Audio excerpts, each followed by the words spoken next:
naghahanap po kayo ng mabilis na mautangan online, yung minuto lang po makukuha nyo na agad yung pera, tapos fast approval, yung walang kaltas, yung walang ipapakita po na income proof or payslip, ayan, yung long term, yung hindi pang 7 days. Okay, tapos isang ID lang ang hinahanap.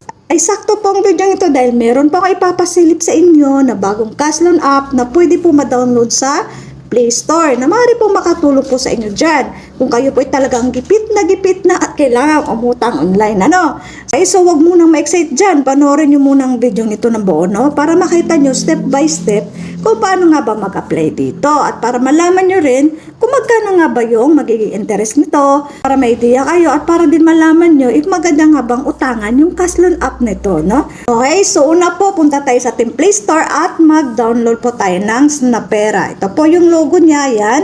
Tapos under po siya ng Kusog Pera Lending Incorporated, no? So meron po siyang 4.8 rating. So matastas po yung ratings niya. Medyo maganda siguro ang app nito. So ating sisilipin. So ipapakita ko sa inyo kung paano po ako nag-apply dito at paano ako na-approve agad, no? So dito, ayan, pag nakapag-install po kayo, ito po yung una nating makikita sa pinaka-dashboard ng Snapera. Okay, so click natin yung apply now. So sabi dito 35,000 daw. So titingnan natin, no? So apply now tayo. Pag click natin yan, ito po yung kasunod na makikita natin. Okay, so dito ilalagay nyo lang yung active na number niyo kasi ito yung gagamitin na pang sign in, no? Tapos dito bago kayo mag sign in, click nyo muna to, okay? Click ninyo, tapos ayan, kagayan yan, tapos click nyo lang yan. Okay, so dito apply now na tayo, no? Click natin ang apply now. Okay, so una, ito yon. So unang ihahanapin sa inyo daw ay yung valid ID. Okay, so click nyo yung arrow down, ay yung arrow dito. Okay. Ayan. So, dito, merong higher credit daw yung meron kang SS card, meron kang PRCID number, UMID, driver license. Ang ginamit ko po ay national ID. Okay? So, dito, picturean nyo lang yung inyong ID nyo ng malinaw, tapos submit lang tayo, no? Tapos, dito naman sa pangalawa, personal information. So, basic lang yan, tapos continue tayo.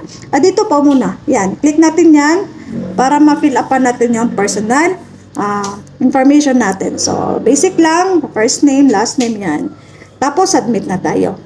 Then, pangalawa po ay employment information. So, click natin ulit yan.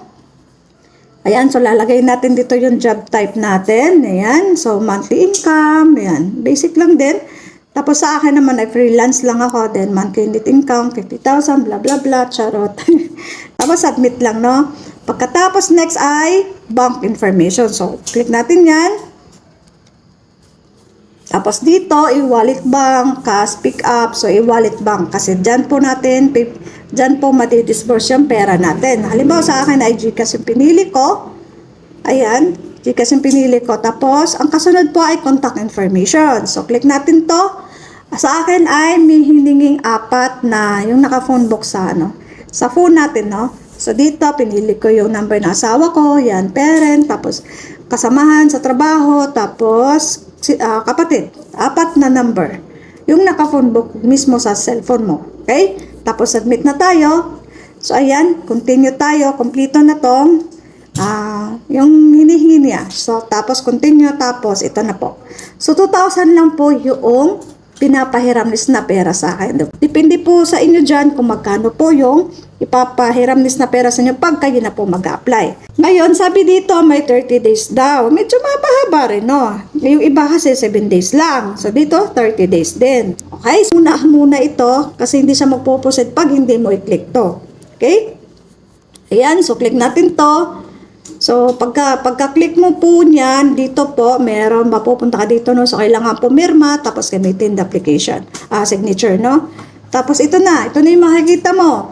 So, dito, meron loan amount 2,000. So, payable within 30 days, so isang buwan.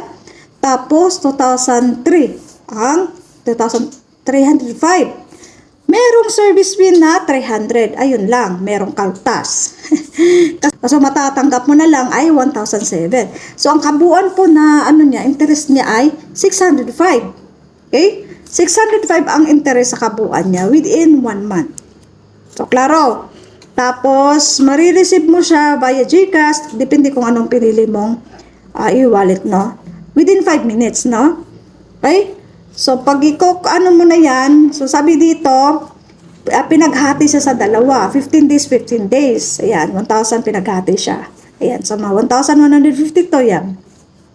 Tapos pag overdue ka, meron kang penalty. Ayan, 1%. So, sa palagay nyo, maganda bang utangan to? Nasa sa inyo na yan, kung gusto nyo umutang. Hindi ko nirekomendang umutang sa mga ganito ha, kasi ano lang, talagang gipit na gipit. Yan, pwede kayo umutang, no? Basta tandaan nyo lang, pag uutang, ay dapat magbabayad. Magbabayad para hindi po lalong sasakit ang ulo natin pag mag-penalty na tayo. Okay? So, sana po nakatulong sa inyo. You're welcome.